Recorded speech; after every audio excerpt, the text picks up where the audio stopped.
Dhenkanal district गड़खंकिरा मध्य निर्माण होइथिबा माँ तारिणी पीठ आसतु बुलिबा एबे माँ तारिणी पीठ देखते डाहाण पटे प्रभु शिवशंकर मंदिर बाम पटे माँ तारिणी मंदिर तांको गेट द्वार देखापी अति सुंदर आ अति मनोलोभा होता है। आ देखंतु केते सुंदर भाव निर्माण होइछि।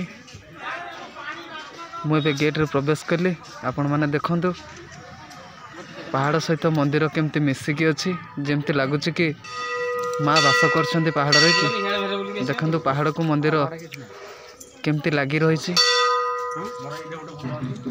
वाव बृंदामती माँ भी सामने बहुत सुंदर भाव पूजा पाउछंती। देखंतु ये मंदिर चारि वर्ष